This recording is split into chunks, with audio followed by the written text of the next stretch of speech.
The sun hung low over Cedar Ridge, painting the dusty streets in shades of burnt orange and dried blood. Sarah Whitman pulled her shawl tighter against the evening wind that whistled through the wooden buildings, carrying with it the smell of horse sweat and whiskey from Murphy's saloon. She kept her head down as she passed the general store, knowing the eyes that followed her movement from behind grimy windows. "There goes the Whitman widow," she heard Mrs.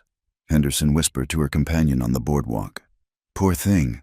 Lost her husband to them savages not 6 months past." Sarah's jaw tightened, but she didn't look up. She'd learned that acknowledging their pity only invited more questions, more reminders of the night Thomas died.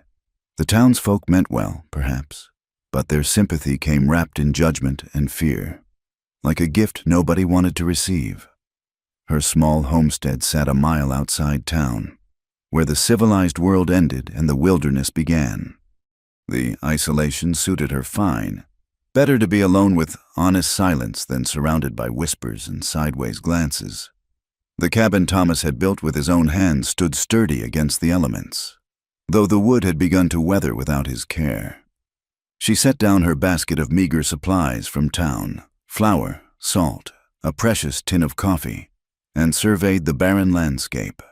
Red rocks jutted from the earth like broken teeth, and scraggly juniper trees offered little shade from the merciless sun. This was hard country, unforgiving country. It had taken her husband, and someday it would take her too. The evening chores couldn't wait. Sarah grabbed the water buckets and headed for the well, then remembered she needed kindling first. The woodpile behind the cabin had dwindled to almost nothing. She'd have to venture into the canyon where dead mesquite gathered in the dry washes. As she walked, her boots crunching on the gravelly soil, she thought about the talk she'd overheard at the Mercantile. Jake Morrison and his boys had been going on about Apache raids to the south, how the army couldn't seem to pin them down. "They move like ghosts," Jake had said, spitting tobacco juice into a brass spittoon. "Kill a family, burn their homestead, and vanish into them mountains before anyone knows what happened. Bloodthirsty heathens," another man had agreed. "Won't be safe in these parts until every last one of them is put in the ground where they belong." Sarah had hurried out before they noticed her. She knew what they'd say, that she of all people should want revenge, should hunger for Apache blood. But all she felt was emptiness, a hollow ache where her heart used to be. Hatred took energy she didn't have anymore. The canyon walls rose around her as she gathered armloads of sun-bleached wood. The silence here was complete, broken only by the whisper of her skirts against the sagebrush and the occasional call of a hawk circling overhead. She'd always found peace in these wild places, even when Thomas fretted about her wandering too far from home. "You're too trusting, Sarah," he'd say. "This land don't forgive carelessness." She'd laugh then, young and foolish, believing his presence would always stand between her and harm. Now she moved with the caution he'd tried to teach her, eyes scanning the ridgelines, ears attuned to any sound that didn't belong. The woodpile in her arms had grown heavy when she heard it, a whisper of movement that wasn't wind, wasn't animal. Her breath caught, slowly, carefully. She turned her head, searching the shadows between the boulders. Nothing, just her imagination. Surely, the talk of raids had set her nerves on edge. She took another step toward home, then froze as a figure emerged from behind a massive red stone not 20 feet away. Her armload of kindling clattered to the ground. The Apache warrior stood like something carved from the landscape itself, tall as any man she'd ever seen, perhaps taller, with shoulders broad as an oak beam. His skin was burnished copper in the dying light, marked with scars that told stories she couldn't read. Long black hair fell past his shoulders, held back by a band of cloth. He wore deerskin leggings and a cotton shirt that had seen better days, and across his chest hung a bandolier of ammunition. But it was his eyes that held her paralyzed, dark as midnight, sharp as obsidian, studying her with an intensity that made her feel like a rabbit beneath a hawk's gaze. Her mind screamed at her to run, to scream, to do something, but her body wouldn't obey. This was how death came, she thought distantly. Not with thunder and fury, but quiet as a shadow. patient as stone. The warrior took a step forward, and the spell broke. Sarah stumbled backward, her boot catching on a root. She went down hard, palms scraping against the rocky ground. A whimper escaped her throat as she scrambled backward like a crab, her nice town dress tearing on the thorns. He moved faster than she could follow, closing the distance in 2 strides. His hand, massive, calloused, reached down. She flinched, waiting for the killing blow. Instead, he grasped her wrist and pulled her to her feet with surprising gentleness. This close. She could smell leather and smoke, sage and something wild she couldn't name. He towered over her, had to be near 7 feet tall, making her feel like a child despite her 26 years. "Please," she whispered, though she knew he likely didn't understand. "I have nothing. I'm nobody." His free hand moved to his belt, and her heart hammered against her ribs. But he only pulled out a length of rawhide cord. Still holding her gaze, he began to bind her wrists with practiced efficiency. Not tight enough to hurt, she realized with dim surprise. Just enough to prevent escape. When he finished, he leaned down, his face inches from hers. She could see the pain on his cheeks, the intelligence in those fathomless eyes. His lips moved, and his voice, when it came, was deeper than distant thunder, heavily accented but unmistakably English. "I'm going to be your slave," he whispered, his breath warm against her ear. "You just don't know it yet." Sarah's mind reeled, unable to make sense of the words.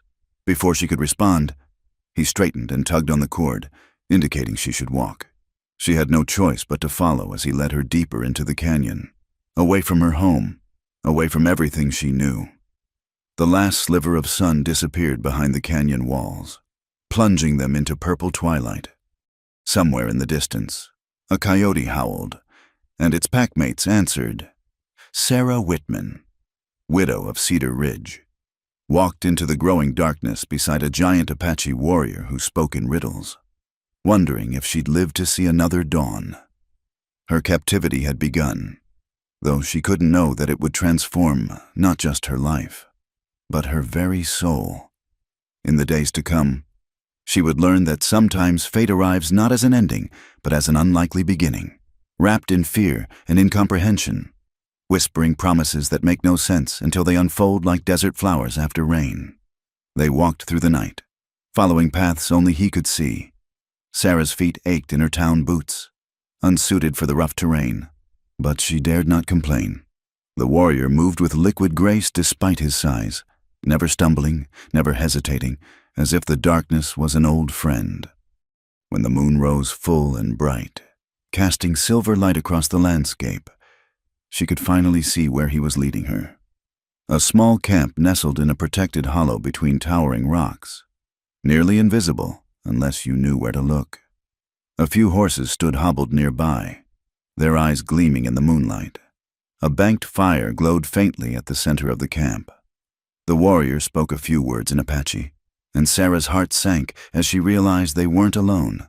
But no other figures emerged from the shadows. He was talking to the horses. She understood, the way a man might greet old friends.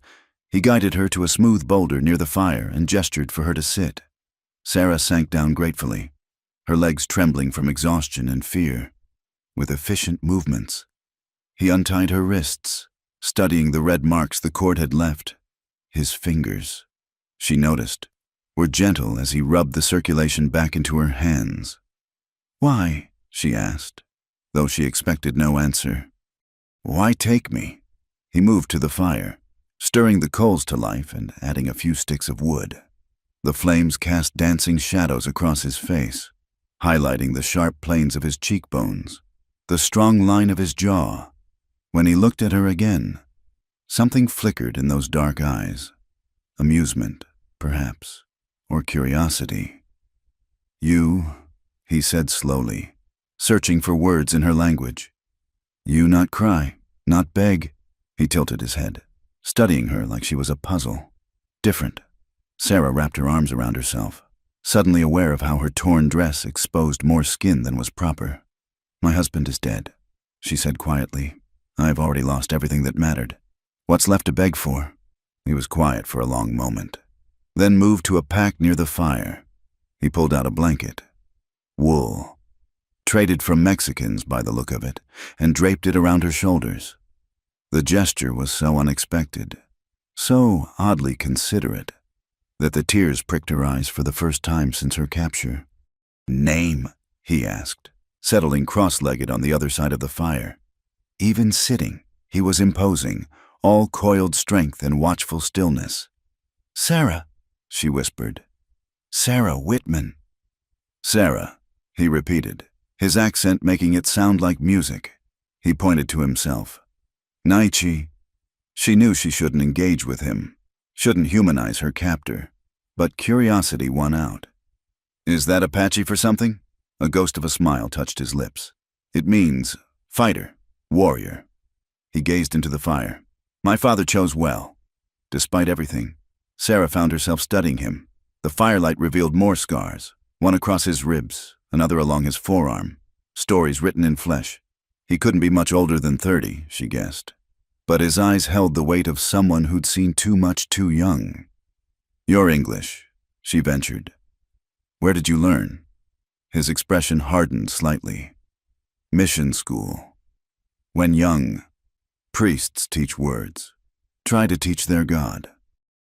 He made a dismissive gesture. "I learn words. Keep my own gods." He rose and fetched a water skin, offering it to her first.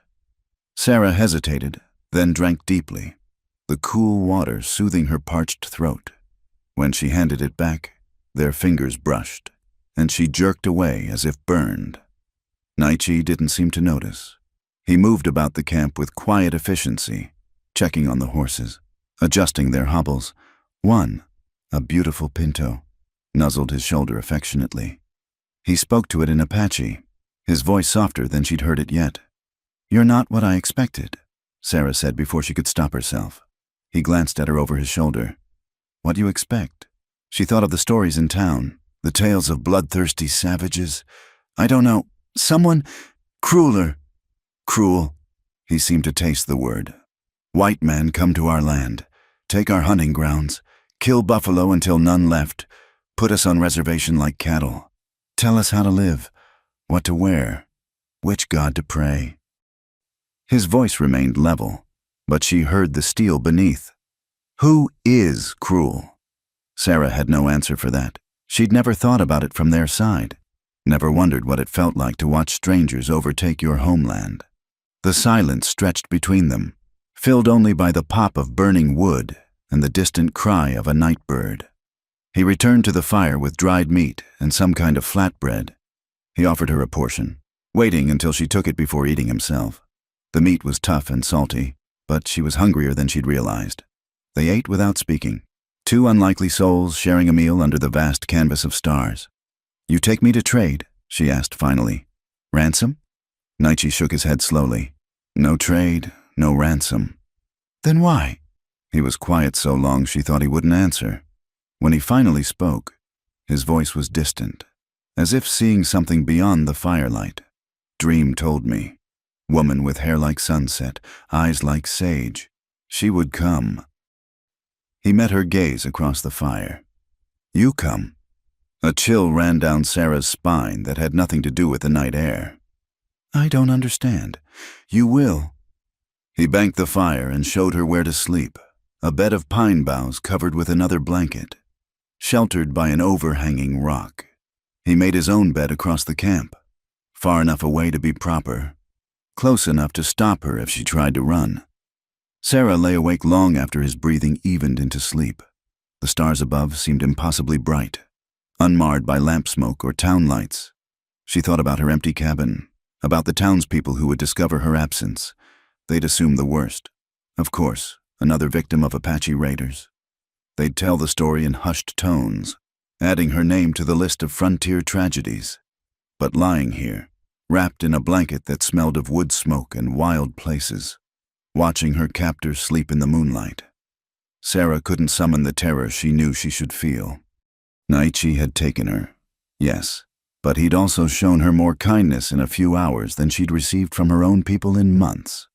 The thought disturbed her more than any threat could have. Near dawn, she finally dozed, only to wake to find Naichi already up, tending the horses. He moved among them like water, checking hooves, running hands along their legs. The pinto followed him like a devoted dog. He noticed her watching and brought her water to wash with, even producing a wooden comb from his pack. Sarah tried to restore some order to her tangled hair, acutely aware of his gaze, not leering or improper, but intensely focused, as if memorizing every detail. "We move today," he said, packing the camp with practiced efficiency. "Better place, safer." "Safe from what?" He paused in his work. "Your people. They will come. Always come." His expression was matter of fact, without bitterness. "They think I steal you. Want to be heroes." The thought of Jake Morrison and his boys riding to her rescue almost made her laugh. They'd shoot first. Ask questions never. They'll kill you. They will try. His calm acceptance of danger, of the violence that seemed to follow both their peoples like a curse, made her chest tight. She helped him pack without being asked, folding blankets, dousing the fire completely. He watched her work with something like approval. When camp was cleared, he lifted her onto the pinto as easily as if she weighed nothing. His hands on her waist were impersonal but careful. He swung up behind her, and she tried not to notice the solid warmth of his chest against her back. The way his arms came around her to take the reins. They rode through country that grew wilder with each mile. Towering mesas, deep arroyos, forests of pine and aspen that whispered secrets in the wind. Sarah had never been this far from civilization, never seen land so untouched by human ambition. It was beautiful and terrible and completely indifferent to human struggles. When the sun reached its peak, Naichi stopped by a hidden spring, helping her down to drink and rest. He produced more food, dried berries this time, and some kind of seed cake that tasted of honey. They sat in the shade of ancient cottonwoods, listening to the water gurgle over stones. "Beautiful," Sarah murmured, almost forgetting her circumstances. Naichi followed her gaze across the landscape, my grandmother's country and her grandmother's, back to the beginning. He picked up a handful of red earth, letting it sift through his fingers. "This land knows us, we know it, and now it's being taken away." He looked at her sharply, surprised perhaps by her understanding. Yes, piece by piece, treaty by broken treaty. The afternoon passed in companionable silence as they rode deeper into the wilderness. Sarah found herself relaxing against him, her body adjusting to the rhythm of the horse. When they finally stopped for the night in a protected canyon with a year-round stream, she realized with a start that she hadn't thought about escape once all day. What was happening to her? This man was her captor, her enemy by all rights. Yet when he lifted her down from the horse and steadied her when her legs wobbled, when he smiled slightly at her wind-blown appearance, something fluttered in her chest that felt dangerously like affection. That night, as they sat by their new fire and he taught her a few words in Apache, water, fire, star, Sarah began to understand that her world had shifted on its axis. Everything she thought she knew about his people, about herself, was built on sand, and here in this wild place, with this enigmatic warrior who spoke of dreams and destiny, those certainties were washing away like rain in the desert. She was beginning to see the man beneath the warrior, the humor in his eyes when she mangled Apache pronunciation, the gentle way he handled his horses, the pain he carried from losses she could only imagine. He was not what her people said. He was more. And that truth was more frightening than any savage could ever be, because it meant that maybe, just maybe, his whispered words in the canyon had been prophecy rather than threat. Maybe she was the one being conquered, not by force, but by something far more dangerous: understanding. On the fourth morning, Sarah woke before dawn with a single thought burning in her mind. She had to leave, not because she feared Naichi, that fear had faded like morning mist, but because she feared what she was beginning to feel. The way her heart lifted when he smiled, the way she found herself watching him move about the camp. It wasn't natural, wasn't right. She lay still, listening to his steady breathing across the camp. The horses dozed nearby, their occasional snorts the only sound in the pre-dawn quiet. Slowly, carefully, she eased out from under her blanket. Her boots were beside her bed. She carried them rather than risk the noise of putting them on. The moon had set, leaving only starlight to guide her. She knew running in near darkness through unknown country was foolish, probably fatal. But staying seemed the greater danger now. She'd rather face wolves and rattlesnakes than the confusion growing in her chest. She made it perhaps 100 yards from camp before the ground betrayed her. What looked like solid earth in the darkness was actually a dry wash filled with loose stones. Her foot slipped, her ankle turned, and she went down hard with a cry she couldn't suppress. Pain shot up her leg as she tried to stand. Sprained, maybe worse. She bit her lip against tears of frustration more than pain. Of all the stupid, careless, Sarah. She looked up to find Naichi standing above her, his face unreadable in the starlight. He wasn't angry. She realized, if anything, he looked amused. Without a word, he knelt and examined her ankle with those gentle hands. She hissed when he probed a particularly tender spot. "Not broken?" he said. "But walking." He shook his head. Before she could protest, he scooped her up as if she weighed no more than a child. The ease with which he carried her back to camp should have been humiliating. Instead, pressed against his chest, hearing his heartbeat strong and steady. Sarah felt something inside her crack like ice in spring. He set her down on her blanket and disappeared into the darkness. When he returned, he carried plants she didn't recognize. He built up the fire and set water to heat, crushing the plants into a poultice with smooth river stones. "Old medicine," he explained, spreading the warm mixture on a piece of cloth. "Take away pain, bring down swelling." The poultice felt cool against her hot skin. He wrapped her ankle carefully, his touch impersonal but kind. When he finished, he sat back on his heels and studied her. Why run? Sarah couldn't meet his eyes. "I have to go back. This isn't... I can't..." "Can't what?" She gestured helplessly between them. "This, whatever this is, your people and mine. We're enemies, are we?" His voice was soft, curious.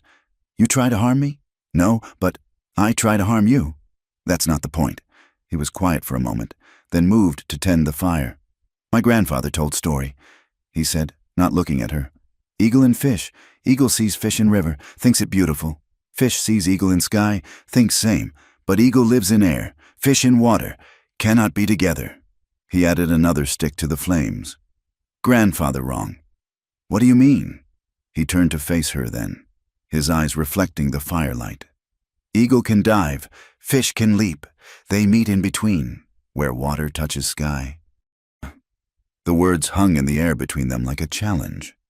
Sarah's throat felt tight. "It's not that simple." "No," he agreed. "Not simple, but possible." Dawn broke slowly, painting the canyon walls in shades of rose and gold. Naichi made breakfast, a mash of berries and seeds that tasted better than it looked, and they ate in companionable silence. Her ankle throbbed despite the poultice, and she knew she wouldn't be walking anywhere for days. "I teach you," Naichi announced suddenly. "Teach me what?" "Survive, like Apache woman, strong." And so began her education. That first day, he showed her which plants could heal, which could harm. His hands guided hers as she learned to strip bark for medicine, to identify edible roots by their leaves. He was a patient teacher, repeating words in both languages until she grasped them. "This one," he said, showing her a scrubby plant. "For birth pains? Women know." He glanced at her sideways. "You have children?" "No." The word came out sharper than intended. "Thomas and we tried. It never happened." His expression softened. "The spirits decide, not man, not woman. Spirits." It was the first time anyone had suggested her childlessness wasn't her fault, wasn't some failing as a wife. She blinked hard against sudden tears. As her ankle healed over the following days, the lessons continued. How to find water by watching birds. how to read weather in cloud formations, how to move silently, blend with the land. Sarah absorbed it all with a hunger she didn't fully understand. This knowledge felt more real, more vital than anything she'd learned in her proper Eastern upbringing. One evening, as they sat by the fire cleaning the rabbits he'd snared, Sarah asked, "Why are you alone? Where's your band?"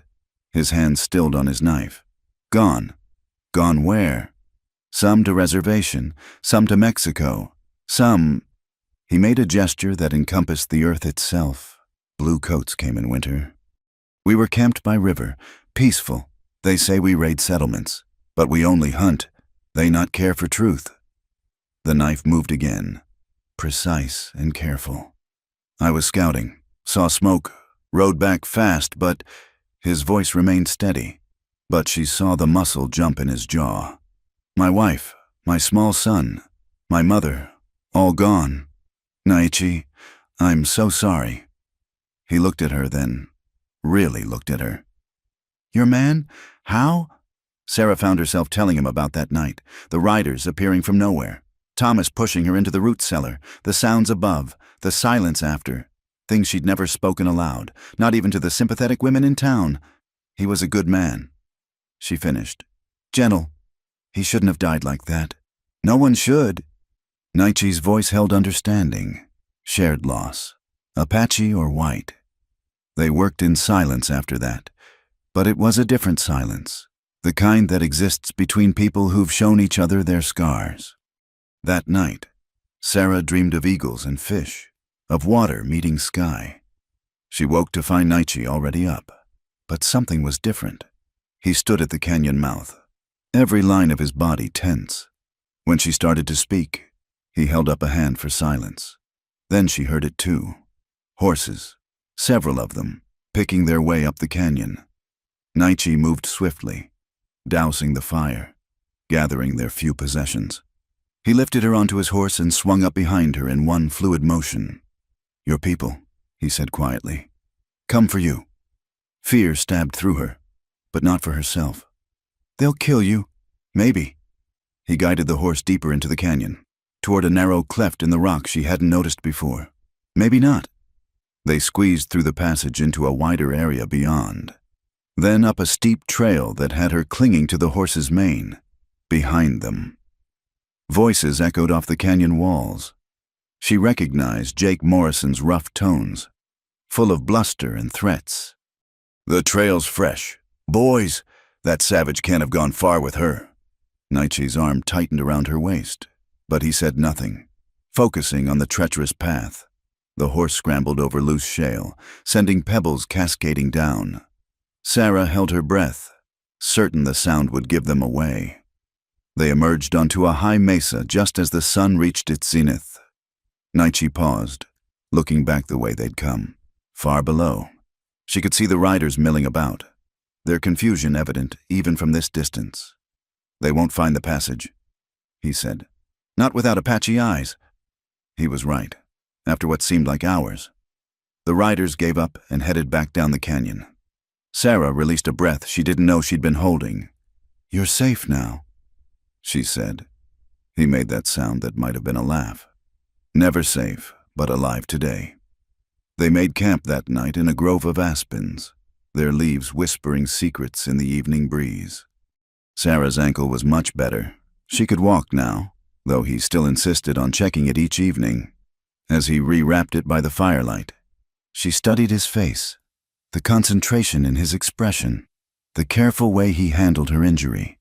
This man who'd lost everything to violence still chose gentleness. "Naichi," she said softly. He looked up, and something in her expression must have shown, because his hands went very still. "I'm not running anymore," she whispered. He said nothing, but his dark eyes held hers for a long moment. Then, very slowly, he reached up and touched her cheek, just the lightest brush of fingers, but it sent lightning through her entire body. "Sarah," he said, and her name on his lips was both question and answer. She covered his hand with hers, holding it against her face. In that moment, in that circle of firelight with the aspens singing above them, the world shrank to just this. Two people who should have been enemies choosing to be something else entirely. Neither spoke of what it meant. Words would have made it too real, too impossible. But that night, he made his bed closer to hers, and when the cold mountain air had her shivering despite her blankets, he silently added his own to her pile, sitting up to tend the fire through the long darkness. She pretended to sleep, but through her lashes she watched him, this complicated man who spoke of dreams and destiny, who carried violence in his scars but gentleness in his hands. This man who was teaching her not just to survive, but to live, really live, in a way she never had before. Tomorrow would bring its own challenges. The world beyond their small camp wouldn't accept what was growing between them. But tonight, with the fire crackling and the stars wheeling overhead, Sarah allowed herself to believe in eagles that dive and fish that leap, in the place where water meets sky. The morning dawned clear and cool, but Naichi's unease was palpable. He'd been watching the horizon since first light, reading signs in the flight patterns of birds, the behavior of small animals. Sarah had learned to trust his instincts. They'd kept them safe this far. "More men coming," he said finally. "Different direction, smarter." Sarah's heart sank. The town wouldn't give up easily. A white woman taken by an Apache was a story that demanded a violent ending in their minds. "How many?" 8, maybe 10, moving like soldiers. His expression was grim. "We go higher, into the sacred mountains." They packed swiftly. A routine now after days together. Sarah found herself moving with an efficiency that would have surprised her weeks ago. Her hands no longer fumbled with knots. Her eyes automatically scanned for signs of their presence to erase. The trail he chose was barely visible, winding up through pine forests into heights where the air grew thin. Sarah's mare, he'd given her own mount days ago, picked her way carefully behind his pinto. They climbed until her ears popped, until the trees grew stunted and twisted from wind. By afternoon, clouds had gathered, dark and heavy with the promise of rain. Thunder rumbled across the peaks like war drums. Naichi pushed harder, urgency in every movement. "Storm comes," he said. "Good and bad. Hide our trail." But he gestured at the exposed ridge they were crossing. The first fat drops fell as they reached a cluster of enormous boulders. Naichi quickly rigged a shelter using a deer hide and rope, creating a small dry space barely big enough for two. They squeezed the horses into a natural windbreak nearby just as the sky opened. Rain fell in sheets, turning the world into a gray curtain of water. Lightning split the sky, thunder following so close it shook the ground. Sarah had seen storms in Cedar Ridge, but nothing like this mountain fury. Each flash illuminated Naichi's face, set in lines of watchfulness. Then they heard it, horses struggling up the trail below, men shouting to be heard over the storm. Sarah's blood turned to ice. They'd followed even through this weather, determination fueled by prejudice and misguided heroism. Naichi pulled her deeper into their meager shelter. "Stay quiet. Stay still." The voices grew closer. She recognized Jake Morrison again, and now Sheriff Watson's measured tones. They'd brought the law this time, making it official. "Tracks end here somewhere," Jake shouted. "That savage has got to be close." "Can't see nothing in this rain," another voice replied. "We should find cover." They were right below now, maybe 30 feet down the trail. Sarah pressed against Naichi, feeling his heartbeat steady against her back. His hand found hers, squeezing gently. Lightning struck nearby with a sound like the world splitting. In the blue-white flash, Sarah saw a rider looking directly at their hiding spot. Their eyes met for an instant that lasted forever. It was Deputy Collins, young and earnest, barely older than she'd been when she married Thomas. She saw recognition dawn on his face, saw his mouth open to shout, and then the mountain moved. The lightning strike had loosened rocks above, with a grinding roar that drowned out even the thunder. Half the slope gave way. Sarah watched in horror as a wall of mud and stone swept down, catching men and horses in its path. Screams cut through the storm's fury, then were swallowed by the earth's hunger. Naichi pulled her against him, shielding her from the sight, but she'd already seen too much. When the rumbling stopped, an eerie quiet fell, broken only by rain and the moans of survivors. Stay here, Naichi commanded. And before she could protest, he was gone into the storm. She huddled in the shelter, shaking from more than cold. He was down there helping the men who'd come to kill him. She knew it with the same certainty that she knew the sun would rise. It was who he was beneath the warrior exterior, a man who chose mercy even for enemies. Time crawled. The storm began to ease, rain softening from assault to steady patter. Then she heard them, voices approaching, Naichi's deep tones among them. He appeared through the rain supporting Sheriff Watson, whose leg bent at an ugly angle.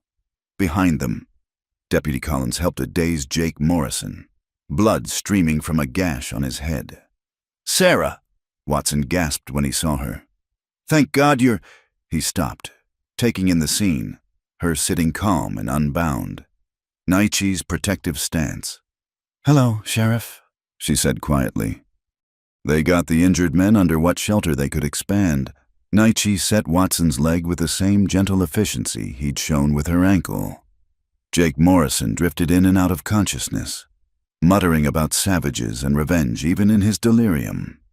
Collins, relatively unhurt, watched with wide eyes as Naichi worked. "He's helping us," the young man said, bewildered. "Apache way," Naichi said without looking up. "Enemy hurt is just hurt, man. War can wait." Sarah tore strips from her petticoat for bandages, moving between the injured with water from their supplies. She felt the men's eyes on her, saw their confusion at her willing assistance, her obvious familiarity with Naichi. When the worst was tended, an awkward silence fell. Watson, pale but alert, finally spoke. "Mrs. Whitman, have you been harmed?" "No," Sarah said firmly. "I've been treated with nothing but respect." "But he took you, kidnapped you from your home." She met the sheriff's eyes steadily. "Did he? Or did he save me from a different kind of death, the slow kind that comes from living where you're not wanted, where every day is just surviving instead of living?" Watson had no answer for that. The storm passed with the suddenness of mountain weather, revealing devastation below. Half the posse was gone, swept away or buried under tons of rock. The survivors were in no shape to take anyone anywhere. "You can't travel," Sarah said. "Not with those injuries." Jake had roused enough to snarl. "Rather die than take help from a savage." Naichi stood smoothly, towering over the injured man. "Then die," he said simply, "or live and learn you were wrong. Your choice." Collins surprised everyone by speaking up. "I'll take the help, and thank you." He looked at Naichi directly. "You could have left us. Should have, probably." Night fell before any decision could be made. They built a large fire, the injured men needing warmth. Sarah found herself moving naturally between both worlds, bringing water to Watson, translating Naichi's instructions for treating Morrison's head wound, keeping peace through sheer practicality. As she knelt beside Collins, rebandaging a cut on his arm, the young man whispered, "Are you really all right, Mrs. Whitman? You can tell me true." Sarah looked across the fire to where Naichi was checking the horses, ensuring even their enemies' mounts were cared for. The firelight caught his profile, strong and noble despite the prejudice that named him savage. "I'm more all right than I've been since Thomas died," she said softly. "Maybe more all right than I've ever been."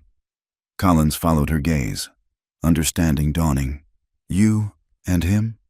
"The world's more complicated than we're taught. Deputy, good and evil don't always wear the colors we expect." The next morning brought difficult decisions. Watson could barely sit a horse. Morrison was still dizzy and weak. Going down the destroyed trail would be treacherous, even for the healthy. "There's an easier path," Naichi said. "Longer but safer. I show you."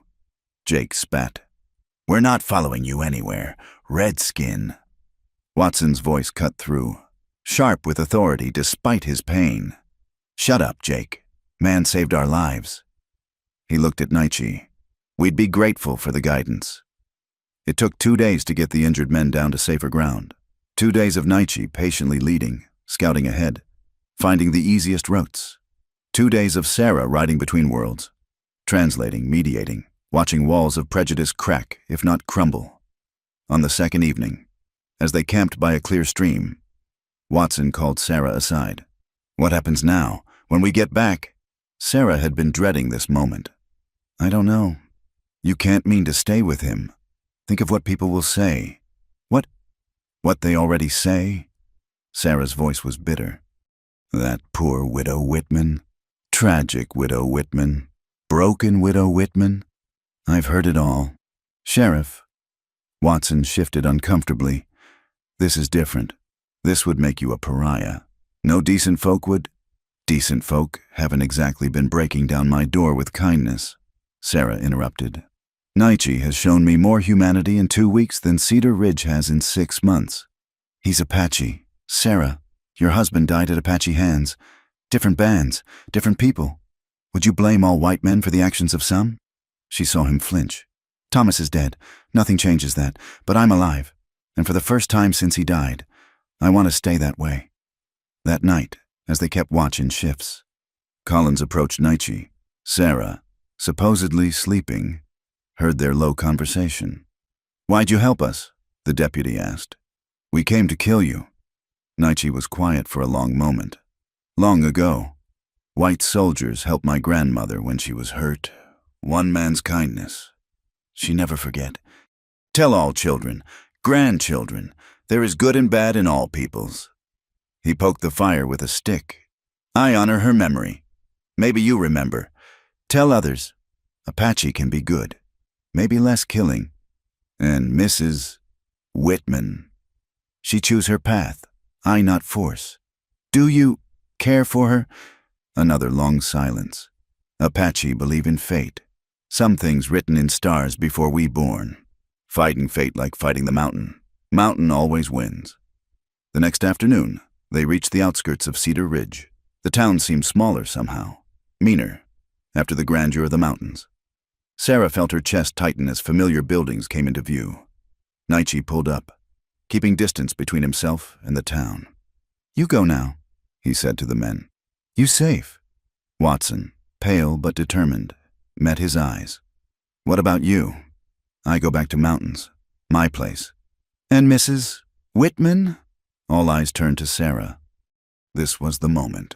Choose the safety of civilization with all its judgments, or the uncertainty of love with all its dangers. She looked at the town that had been her world, then at the man who'd shown her a bigger one. Without a word, she turned her mare back toward the mountains. "Sarah!" Watson called. "You can't. Think about what you're doing." She paused, looking back. "I have thought, Sheriff, for the first time in my life, I'm thinking clearly." Her eyes found Collins. "Tell them I died in the rock slide if it makes it easier. Tell them whatever you need to. But I'm not dead anymore, and I won't go back to pretending I am." Jake Morrison, swaying in his saddle, made one last attempt. "You'll regret this. When he turns on you, shows his true nature." "He already has shown it," Sarah said simply. "It's kinder than yours." She nudged her horse forward, joining Naichi.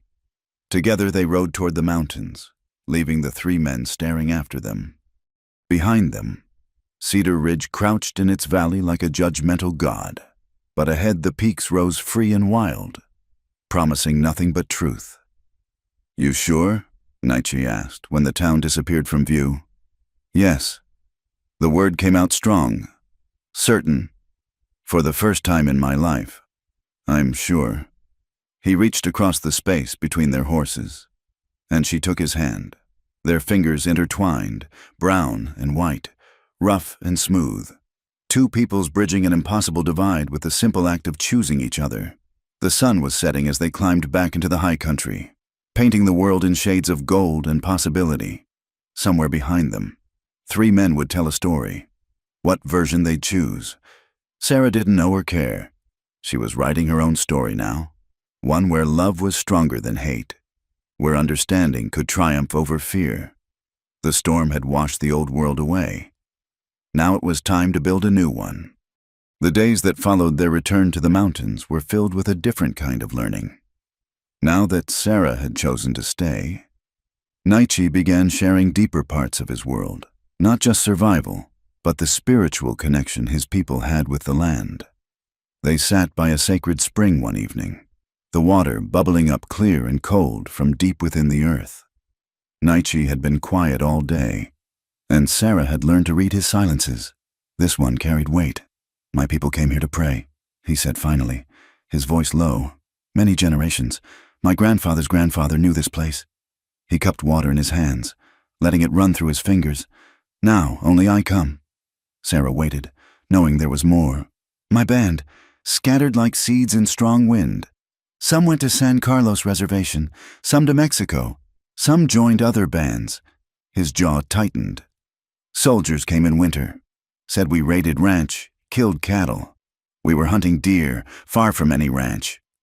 But dead cattle were found, so we must be guilty." He picked up a smooth stone, turning it in his hands. "My son, 3 winters old, learning to ride, would have been fine warrior." The stone dropped into the water with a soft plop. "My wife fought them. Gahine means swift one. She was swift, but bullets swifter." Sarah's throat ached. "What was your son's name?" "Na Cayenne, keen eyes. He had eyes like eagle, saw everything." A ghost of a smile touched his lips. "Always asking why. Why does sun rise? Why does water flow? Why does father have to hunt?" "Tell me about them," Sarah said softly. "Help me know them." So he did. As darkness fell and stars emerged, Naichi painted pictures with words of a life destroyed. His wife's laughter like morning birds. His son's determination to string a bow too big for him. His mother's stories by winter fires. His younger sister's talent with beadwork. All gone in one morning. He finished. "I was scouting new hunting ground. Saw smoke, rode back fast. Too late, always too late." Sarah moved closer, not touching but offering presence. "How do you bear it?" "First, wanted to die. Wanted to fight soldiers until they killed me." He stared into the darkness. "Then had dream. Eagle flying over burned land. Sees one green plant growing in ashes. Eagle knows, life continues. Must protect what remains. Help new things grow. Is that when you dreamed of me?" He turned to look at her then, his eyes reflecting starlight. "Yes, hair like sunset, eyes like sage. Standing in ashes but alive. Dream said, here is reason to continue." The weight of being someone's reason for living should have frightened her. Instead, Sarah felt honored. "I was in ashes too, in my own way." "I know. Saw it first day. Death of spirit, not body. Recognize because I carry same." They sat in companionable silence. 2 wounded souls finding solace in shared understanding. When the night grew cold, they returned to camp. But something had shifted. The last walls between them had fallen. The next morning brought practical concerns. Their food supplies were running low, and autumn was painting the aspens gold, warning of winter's approach. "Must hunt," Naichi announced. "Big game, enough to preserve." "Teach me," Sarah said. He raised an eyebrow. "Women's work different. Prepare meat, make pemmican, tan hides. Then teach me that after? But first, teach me to hunt. I need to know everything if I'm to survive here." Pride flickered in his eyes. "You sound like Apache woman now." The hunt took 3 days. Sarah learned to move silently through the forest, to read tracks and sign, to wait with inhuman patience. When Naichi finally brought down an elk with a single arrow, she understood it was more than killing. It was a sacred exchange, life giving itself to sustain life. He taught her the prayers of gratitude, the proper way to use every part of the animal. Nothing was wasted. Hide for clothing and shelter, meat for sustenance, bones for tools, sinew for thread.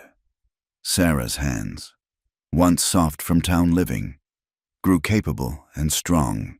"Your people take only what they want," Naichi explained as they worked. "Leave rest to rot. Apache take all. Honor the gift." As Sarah scraped hide under his watchful eye, she asked, "Why don't you hate me, after everything my people have done?" He was quiet so long she thought he wouldn't answer. "Hate is poison, drinks your spirit dry. My grandmother taught, judge each person by their actions, not their tribe." He paused in his work. "You could ask same. Your husband killed by Apache. Why you not hate me?" Sarah considered. At first, I think I hated everyone. Apache, townspeople, God himself. But hate takes so much effort. And you, she met his eyes. You showed me kindness when you had every reason not to. How could I hate that? That night, as they sat by the fire, bellies full of fresh elk meat, Naichi pulled something from his pack. It was a small bundle wrapped in soft deerskin. He handed it to her without explanation. Sarah unwrapped it carefully, gasping at what lay inside. A necklace of silver and turquoise, delicate metalwork unlike anything she'd seen. The craftsmanship was exquisite, each stone perfectly set. Was my grandmother's, Naichi said quietly. And her grandmother's. Very old, supposed to pass to my daughter, but he cleared his throat. Want you to have it. Naichi, I can't. This is, please. His voice was rough. Need to know beautiful things continue, not all lost. Sarah's eyes burned as she lifted the necklace, letting him fasten it around her neck. The metal was cool against her skin, the weight of it significant. She understood what this meant, not just a gift, but an acceptance, a claiming. Thank you, she whispered. He reached out, fingers barely brushing the turquoise where it rested against her throat. Looks right, like it was waiting for you. The moment stretched between them, heavy with unspoken words. Then Naichi pulled back, standing abruptly. Late, should sleep. But Sarah caught his hand. Wait. He stopped, looking down at her, in the firelight. She could see the want in his eyes warring with honor, the same battle she felt in herself. I'm not afraid, she said softly. Should be, I am Apache. You are white. World will not accept. The world already doesn't accept me, and you're not Apache to me anymore. You're just Naichi. He knelt beside her then, free hand coming up to cup her face. And you are not white woman. You are Sarah, my Sarah. The possession in those words should have bothered her independent spirit. Instead, it felt like coming home. Yes, she breathed. Yours. He kissed her then, gentle despite his strength, reverent as his prayers. Sarah had been kissed before, but never like this, never with such careful passion, such tender, fierce devotion. When they parted, both were breathing hard. I love you, she said, the words escaping before thought could stop them. God help me, I love you. He pressed his forehead against hers, eyes closed. And I love you. More than is wise, more than is safe. When has love ever been safe? He pulled her against his chest, holding her as if she might disappear. My people have saying, love is the only war worth fighting. But this war, we may not win. Then we'll lose together, Sarah said fiercely. But I won't stop fighting. They held each other by the dying fire. Two people who should have been enemies choosing love in defiance of a world that would condemn them. Above them, stars wheeled in their eternal dance, indifferent to human prejudice. Later, in the deep of night, Sarah woke to find Naichi sitting up, keeping watch though no danger threatened. What are you thinking? She asked softly. He was quiet for a moment. Thinking of future. Winter comes. Need better shelter. Need supplies. He looked at her. Cannot trade in towns now. They know you with me. The reality of their situation settled over her like a cold blanket. She'd chosen love. Yes. But love wouldn't keep them warm through mountain winter. Love wouldn't fill their bellies when game grew scarce. There must be a way, she said. Perhaps Mexican traders sometimes come through southern passes. They care less about Apache and white together. And there are others like us, mixed couples, hiding in far places. Maybe find them. Sarah sat up, sudden hope blooming. There are others? Few, heard stories. Apache woman with Mexican man near Copper Canyon. White man with Navajo wife somewhere in Utah territory. All hiding, all choosing love over acceptance. The thought that they weren't alone in their struggle warmed her more than any fire. Then we'll survive. We'll find a way. Naichi pulled her close again. Your spirit strong like Apache woman, maybe stronger. Apache woman raised to hardship. You choose it. I choose you, Sarah corrected. The rest is just life. As dawn broke over the mountains, painting the peaks in shades of rose and gold, they began making real plans. Where to winter, how to trade for necessities, how to build a life between two worlds that wanted them apart. It wouldn't be easy. Sarah knew the challenges ahead. Cold, hunger, isolation, danger from both sides. But sitting there with Naichi's arm around her, wearing his grandmother's necklace, she felt more at peace than she had since Thomas died. She'd found something worth fighting for again. Not just love, but the possibility of a different kind of life. One defined not by the expectations of others, but by the choices they made together. No regrets?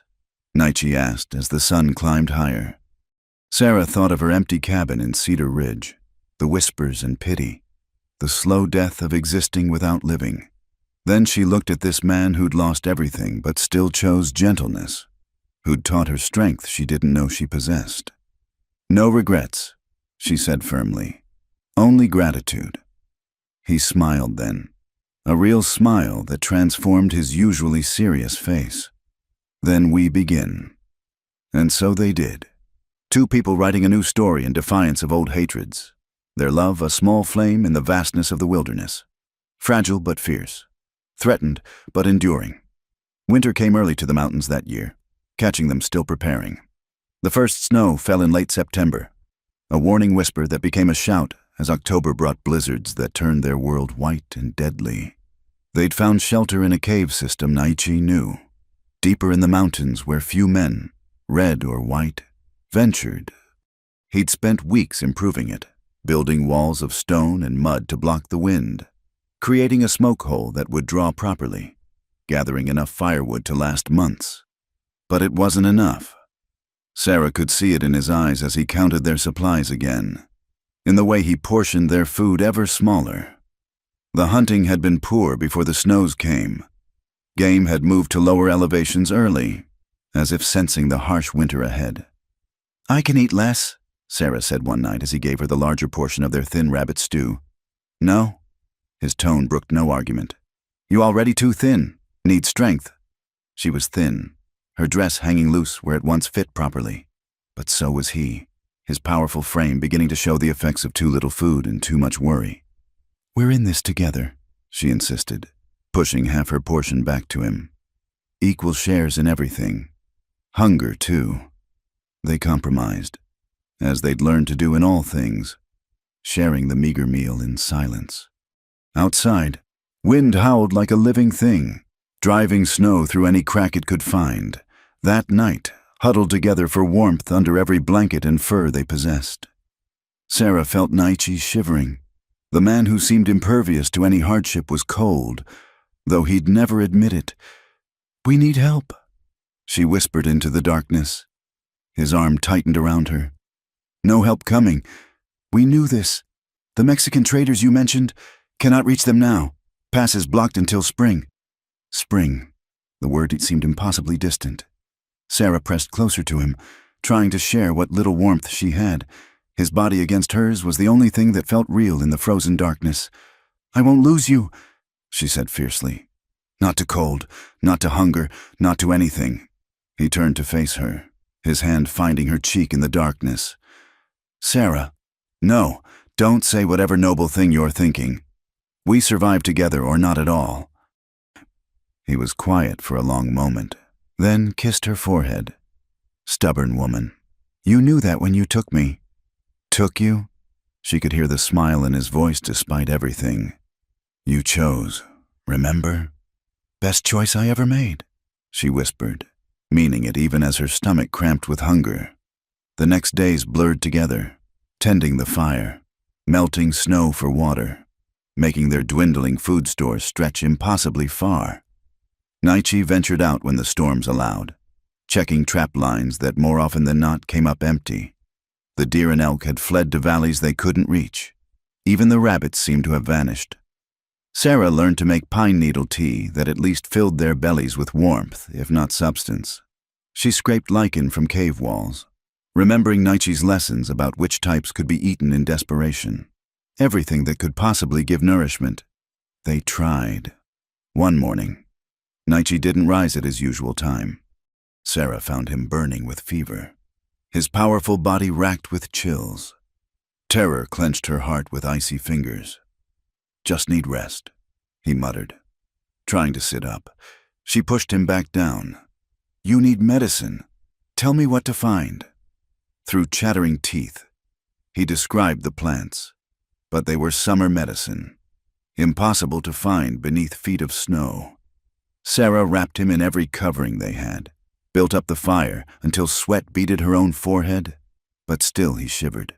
She held him through that endless day and night, spooning warm tea between his lips, whispering prayers in languages both hers and his. When he called out in delirium, sometimes for his dead wife, sometimes for her, she answered to both names, being whoever he needed. "Should have left you in your town," he muttered during a brief lucid moment. "Safe there, warm, fed." "Shut up," Sarah said sharply, fear making her angry. "You don't get to decide what I choose. I chose you. I choose you still. Now fight! Damn you! Fight for us!" Whether from her words or his own strength, the fever broke on the second night. Sarah wept with relief as his skin cooled, his breathing eased. When he woke properly, she was still holding him, exhausted but victorious. "You stayed," he said wonderingly. "Where else would I go?" She tried to sound light, but her voice cracked. "You're stuck with me, Naichi, forever." He reached up weakly to touch the necklace at her throat. "Forever," he agreed, but their relief was short-lived. The fever had taken what little strength he had left. Now it was Sarah who ventured out to check the traps, who gathered what pitiful sustenance she could find. Her hands, already toughened by months of outdoor life, cracked and bled in the bitter cold. She ignored the pain, focused only on keeping them alive one more day. Then came the morning when the last of their food was gone. Even the tea leaves were exhausted. They had water and warmth, but nothing else. Sarah sat by the fire, staring at their empty stores, and felt despair creep in like the cold. "There's a way," Naichi said quietly. He'd recovered enough to sit up, though he was still weak. "My horses—" "No." Sarah understood immediately what he meant.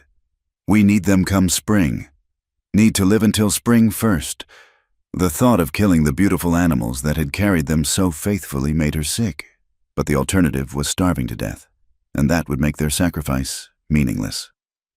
"The pinto," she began. "No, too valuable for breeding. The bay mare. She's older, had good life." Sarah nodded, unable to speak past the lump in her throat. Even this desperate measure felt like defeat, but before they could act on the terrible necessity, they heard something impossible. Horses approaching through the snow. Not their horses, but others. Multiple sets of hooves crunching through the frozen crust. Naichi grabbed his rifle, pushing Sarah behind him despite his weakness. They waited, tense, as the sounds grew closer. Then a voice called out, in Apache. Naichi's whole body changed, tension shifting from defense to disbelief. He called back, a long string of words Sarah couldn't follow.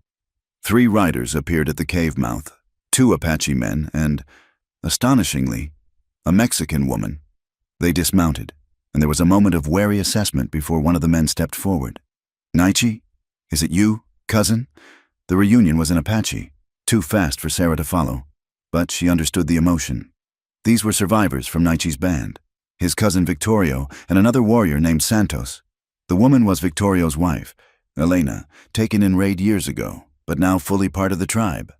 They'd been hiding in Mexico, trading with settlements there, but concern for scattered relatives had brought them north despite the winter. Trail signs, almost invisible to white eyes, had led them to this cave. "We thought you dead," Victorio said in English. For Sarah's benefit, his eyes assessed her with open curiosity but no hostility. "The soldiers said they killed all at the winter camp." "Nearly all," Naichi corrected quietly. "This is Sarah, my woman." The simple declaration brought tears to Sarah's eyes. "No explanation?" No apology, just fact. Elena stepped forward, her weathered face kind. Then she is family, she said in accented English. Family we help. The next hours were a blur of blessed relief. The newcomers had food, dried meat, cornmeal, beans, and shared without hesitation. They had news of other survivors, information about safe places, connections to traders who didn't care about race mixing. As they sat around the fire that night, bellies full for the first time in weeks. Sarah watched Naichi with his cousin. Years seemed to have lifted from his shoulders. He wasn't alone anymore. Wasn't the last of his people carrying all their memories. Come with us to Mexico, Victorio urged. We have place in mountains there. Hidden, safe. Mexican government leaves us alone if we cause no trouble. Naichi glanced at Sarah, question in his eyes. She nodded. Anywhere with him was home. You sure? Elena asked her quietly while the men planned. It's hard life, always hiding, never truly safe. And white woman with Apache? She shrugged expressively. I'm sure, Sarah said firmly. He saved me long before he took me from that town, saved me from dying inside. How can I choose anything but him? Elena smiled. Then you Apache in heart, that's what matters. They stayed another week in the cave, regaining strength, making preparations. Sarah learned that Santos had lost his entire family in a different massacre. He rarely spoke, but she saw how he watched her and Naichi with something like wonder, as if their love was a foreign language he was trying to understand. One night, as they all sat around the fire, Santos suddenly spoke. The white woman, she stays, even seeing how we live, what it costs. She stays, Naichi answered simply. Santos studied Sarah for a long moment. Then perhaps there is hope, if one can see past hate, maybe others, maybe someday. He didn't finish, but Sarah heard the longing, for peace, for acceptance, for a world where they didn't have to hide. Someday, she agreed softly. Until then, we survive, we endure, we love despite their hate. Victorio raised the coffee cup Elena had brewed. To surviving, to enduring, to love despite hate. They all drank, even Santos. And in that moment, Sarah felt something she hadn't experienced since Thomas died, belonging not to a place or a race, but to people who understood that love could bridge any divide if it was strong enough. When they left the cave to begin the journey to Mexico, Sarah looked back once. This frozen hole in the rock had nearly been their tomb. Instead, it had become a birthplace of commitment tested by extremity, of family found in unexpected forms, of hope that even in the darkest winter, spring would come. Ready?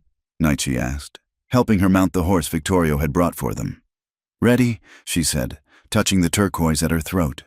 They rode out together into a world that didn't want them, toward a future uncertain, but no longer alone.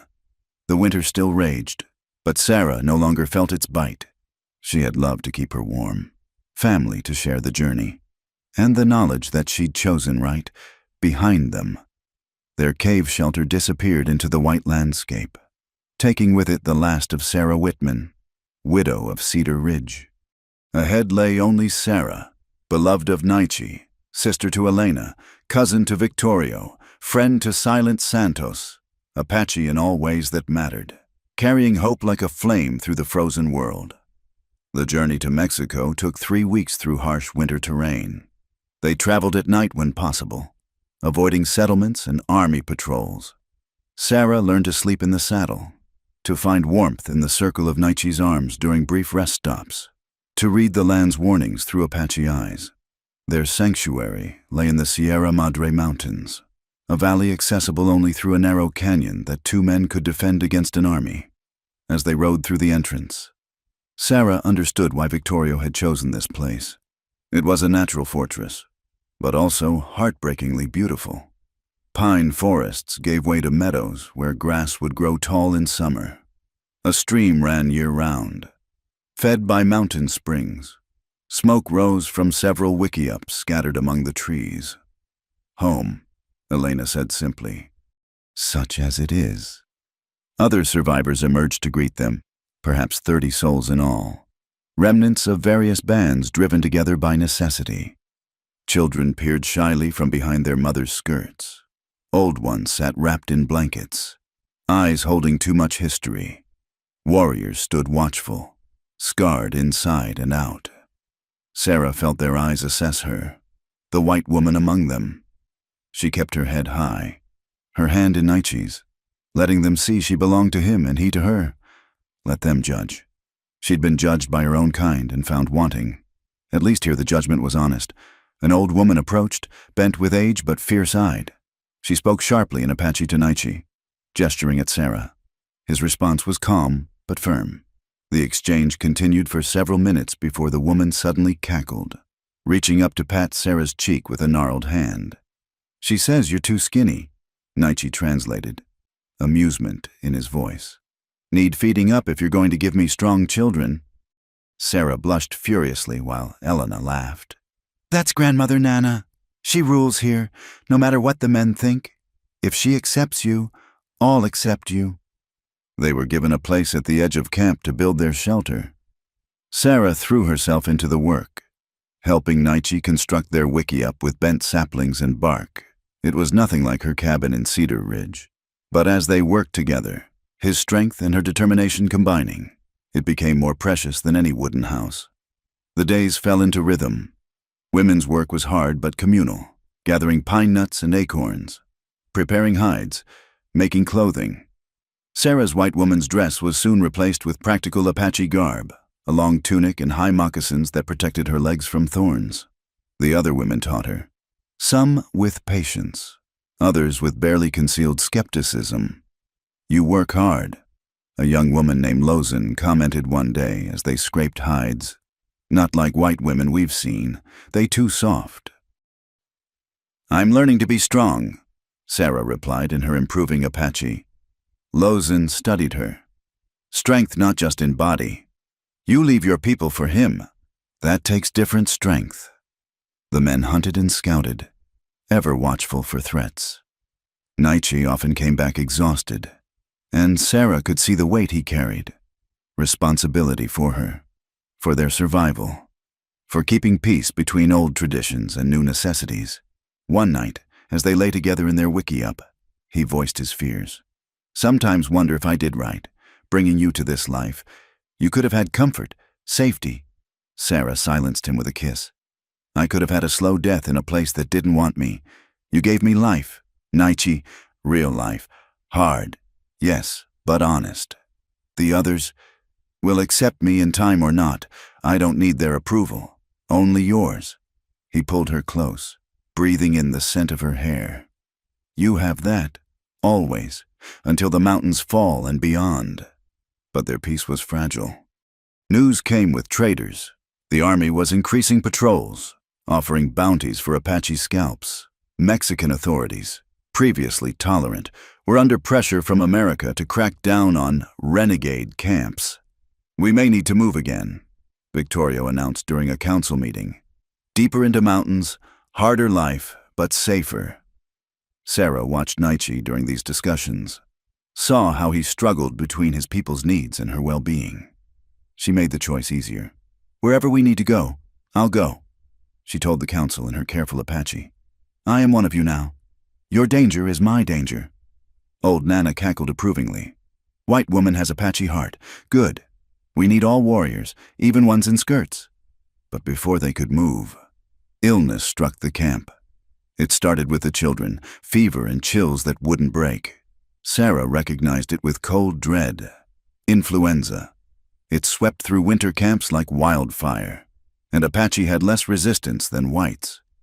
"I've had it before," Sarah told Nietzsche as they watched little ones suffer. "In Pennsylvania as a child, I might have some protection. Then you must help them." Sarah became a nurse, using what she remembered from her mother's teachings and what Elena knew of Mexican folk medicine. She boiled willow bark for fever, made broths for those who could eat, sat through long nights with sick children.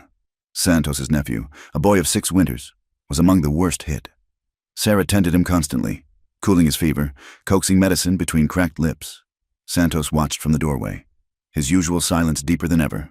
On the 3rd night, the boy's fever broke. As dawn came, He opened clear eyes and asked for water. Santos made a sound, part sob, part prayer, and dropped to his knees beside the bed. "You save him," he said to Sarah in rough English. "My sister's son, all I have left of her." "We all saved him," Sarah corrected gently. "Apache medicine and white knowledge together." Santos looked at her for a long moment, then nodded slowly. "Together." He agreed. From that day forward, she had a fierce protector in the silent warrior. But not all were saved. 3 elders and 1 infant went to the spirit world despite all efforts. Sarah grieved with the rest, learning the mourning songs, the proper ways to honor the dead. She understood now the weight Naichi carried. Every loss was personal when your people numbered so few. Spring came slowly to the mountains. As snow melted and game returned, the talk of moving faded temporarily. Sarah had proven herself through the harsh winter and terrible sickness. Even the most skeptical now nodded to her with respect. One morning, she woke feeling strange, nauseated and dizzy. Elena took one look at her and smiled knowingly. "When did you last bleed?" Sarah counted back, realization dawning. 2 months, maybe more. But I thought, my husband and I tried for years. "Mountain air good for making babies," Elena said with a wink. "That and a man who loves you true." Sarah sat in stunned silence, hand moving instinctively to her still flat belly. A child. Naichi's child. Joy and terror warred in her chest. When she told Naichi that evening, he went completely still. Then, with infinite gentleness, he placed his large hand over hers on her stomach. "A child," he whispered in wonder. "Our child. Are you happy?" "Happy." He pulled her into his arms, holding her as if she were made of precious crystal. "You give me tomorrow. Sarah, you give me reason to fight for future, not just survive present." But she saw the worry in his eyes too. A mixed-blood child would belong fully to neither world. What life could they offer a child born between 2 peoples at war?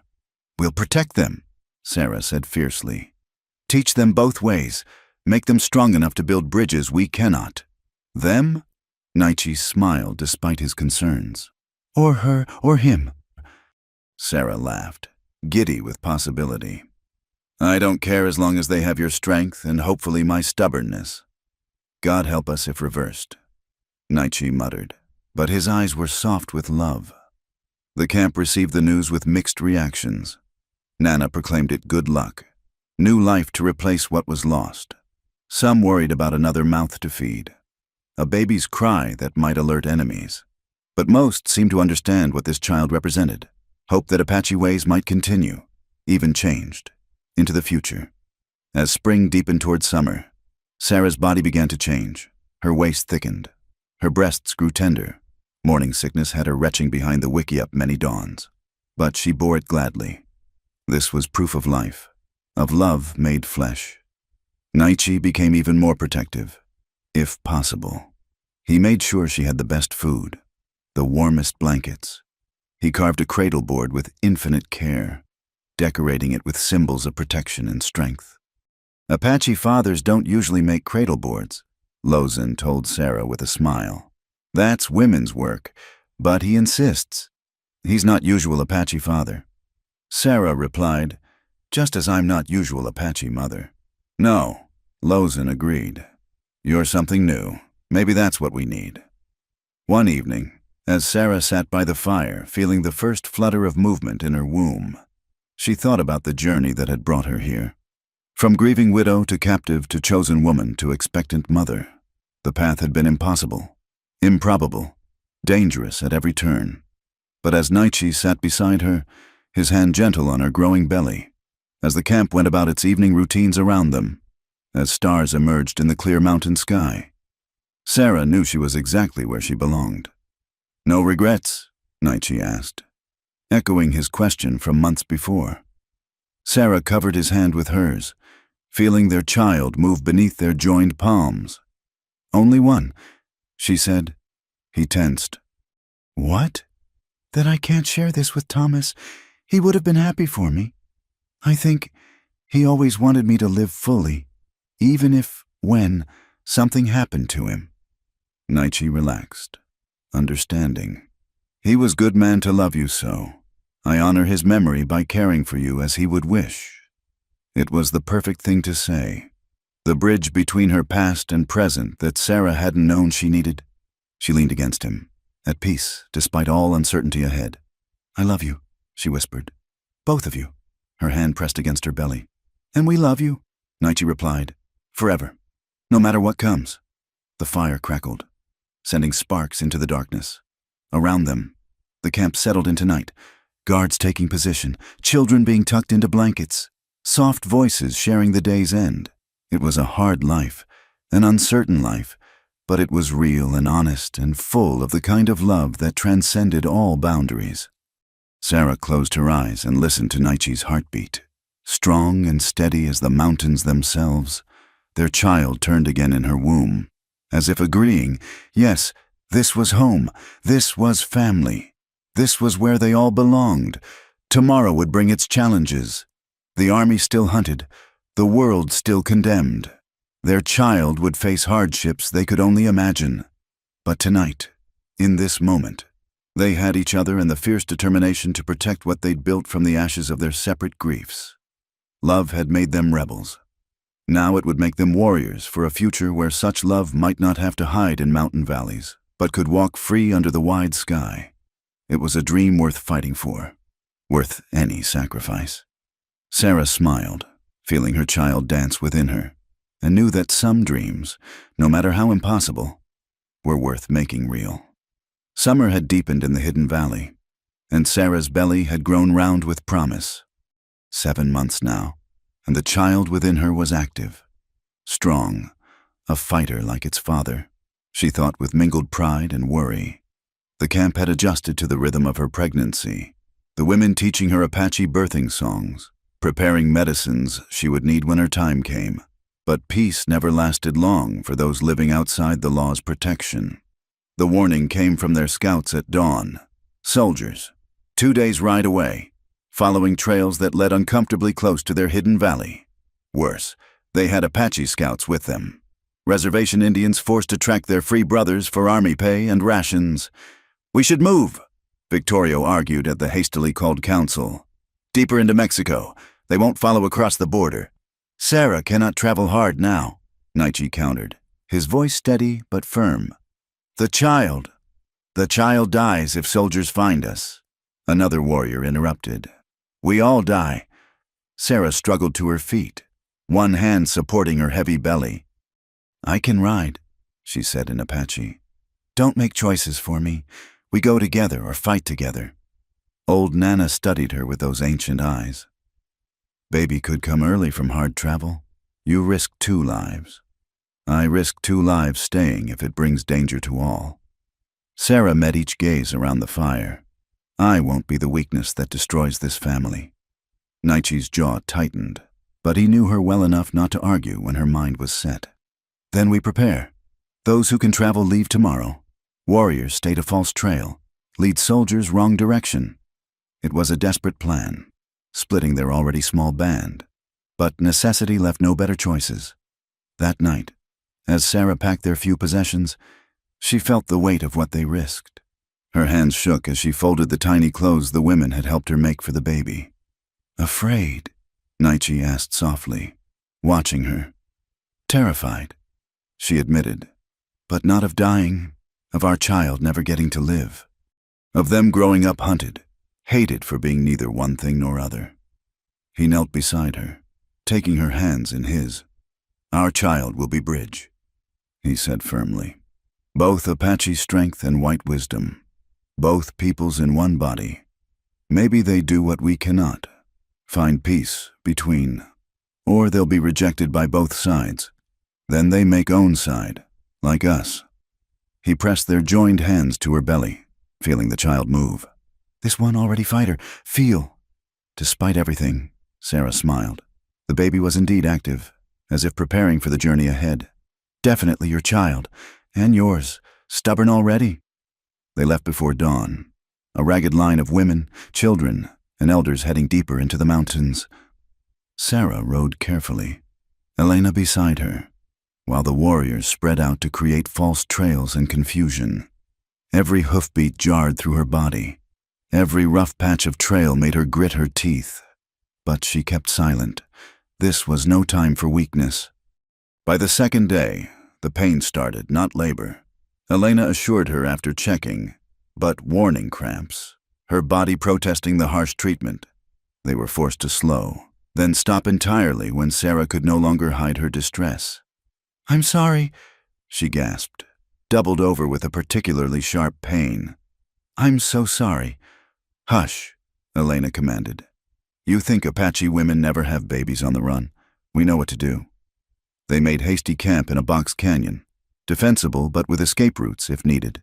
The women took over, brewing medicines, preparing a birthing place just in case. Sarah lay on hastily spread blankets, fighting to keep the child inside where it was safe, where it needed more time. Nietzsche arrived near sunset with the other warriors, his face a mask of control that didn't hide the fear in his eyes. "Soldiers turned back at border," he reported.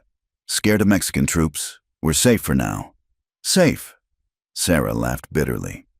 "Will we ever truly be safe?" He knelt beside her, smoothing damp hair from her forehead. "When has safety mattered to us? We chose dangerous path from beginning." "I know. I wanted more for our child. Better than hiding, running, always afraid. Fear is just one feeling," he said gently. "We also have love, joy, hope. Child will know all feelings, but love most of all." The pains eased over the night, the baby deciding to stay put for now, but the scare had shaken everyone. As they continued their journey at a slower pace, Sarah heard the whispers. Maybe the white woman was too weak for this life. Maybe the mixing of bloods was cursed. Maybe— "Let them talk," Lozin said firmly when she found Sarah crying behind a boulder during a rest stop. "Scared people say foolish things. You're stronger than any of them know." "Am I? I nearly lost the baby because I couldn't keep up. You kept up for 2 days of hard riding 7 months pregnant. Apache women at same time would be in camp, resting, preparing. You did impossible and blame yourself for being human." Lozin squeezed her shoulder. "Nietzsche chose well. Baby is lucky." They finally reached a new sanctuary, a valley even more remote, where Mexican shepherds sometimes brought flocks, but soldiers never ventured. It was beautiful in its desolation, with good water and grazing, caves for shelter, multiple escape routes if needed. Here they could rest, rebuild, await the baby's arrival in relative peace. Sarah's relief at stopping was overwhelming. Her body had reached its limits, and she knew the child would come soon, ready or not. The women helped her prepare a birthing shelter, teaching her the final songs, the breathing techniques passed down through generations. "You'll do fine," Elena assured her. "Your body knows what to do. Trust it." But trust was hard when everything felt balanced on a knife's edge. What if something went wrong? They had no doctor, no medicines beyond what nature provided. Apache women had been birthing babies in these conditions forever. But Sarah wasn't Apache, no matter how much she'd adapted. 2 weeks passed intense preparation. Then, on a night when thunder rolled through the mountains and lightning danced across the peaks, Sarah's water broke. "Storm child," Nana proclaimed with satisfaction. "Born between lightning and earth, strong medicine." The labor was long and hard. Sarah bit down on leather to keep from screaming, aware that even here, loud sounds could carry to wrong ears. Nietzsche stayed with her against tradition, holding her hands through the worst pains, singing warrior songs to give her strength. "I can't," she gasped after hours of struggle. "I can't do this." "You can," he said firmly. "You crossed worlds for love. This is just one more mountain to climb."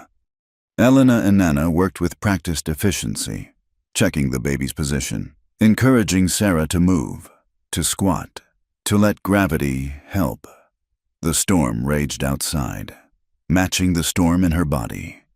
Then, as dawn broke clear and bright after the night's fury, their child entered the world with a fierce cry that announced their intention to be heard. "A son," Elena announced, placing the squalling infant on Sarah's chest. "Perfect son, 10 fingers, 10 toes, good lungs." Sarah wept as she held him. "Their miracle, their hope made flesh. He was beautiful, with his father's dark hair but lighter skin that showed his mixed heritage, eyes that might be any color when they settled. "He needs a name," she whispered to Naichi, who looked stunned by the reality of fatherhood. "Two names," he corrected, touching his son's tiny fist with one finger. "Apache and White. For both worlds he must walk." They named him Samuel Swift Eagle. Samuel for Sarah's father. Swift Eagle for the storm that brought him and the bird that soared between earth and sky. The camp celebrated quietly but joyfully. New life was always precious. But this child represented something more. Possibility. If Apache and White could create life together, perhaps they could create peace. But joy was tempered with reality. As Sarah recovered and learned to nurse her son, news came with traitors. The army was building more forts, sending more patrols. Mexico was under pressure to deny sanctuary to renegades. The world was shrinking for free Apache. "We may need to consider the reservation," Victorio said heavily one night. "Not for us, but for the children. At least there they have chance to grow up." "In prison?" Naichi's voice was sharp. "Teaching them to be white, forget who they are." "Teaching them to survive," Victorio countered. "Better alive and changed than dead and pure." It was an old argument with no good answer. Sarah held Samuel closer, feeling the weight of his future on her heart. What world were they giving him? What choices would he have? As if sensing her distress, Naichi put his arm around them both. "We take each day," he said quietly. "Love him, teach him, give him tools for whatever world he faces. That's all any parent can do." It had to be enough. Sarah looked down at her son, their son, nursing peacefully, oblivious to the forces that would shape his life. He was perfect in his innocence, bridging two worlds in his very existence. "I love you," she whispered to him. "Whatever comes, remember that. You were born of love that defied everything, and that love will always be with you." Naichi began to sing softly, a protection song, a father's blessing. Around them, the camp went about its daily life, adapting as it always had to new realities. They were a people written off by history, hiding in forgotten valleys, raising children who might be the last to know the old ways. But they were also proof that love could bloom in impossible places, that understanding could grow from enmity, that new kinds of families could form when old ones were torn apart. Samuel Swift Eagle was their testament to that truth, neither fully Apache nor white, but fully human, fully loved. As Sarah drifted off to sleep, exhausted but content, she thought she heard Thomas's voice on the wind, gentle and approving. "Live fully. Sarah, you're doing just that." She smiled, holding her impossible child, loved by her impossible man, surrounded by her impossible family. Tomorrow would bring its challenges. It always did. But today, in this moment, they had won. Love had won. The baby stirred in her arms, and Naichi's song continued, weaving protection around them all. Outside, the sun climbed over the mountains, painting the valley in gold and shadow, beautiful and dangerous as the life they'd chosen. Sarah closed her eyes and let herself rest.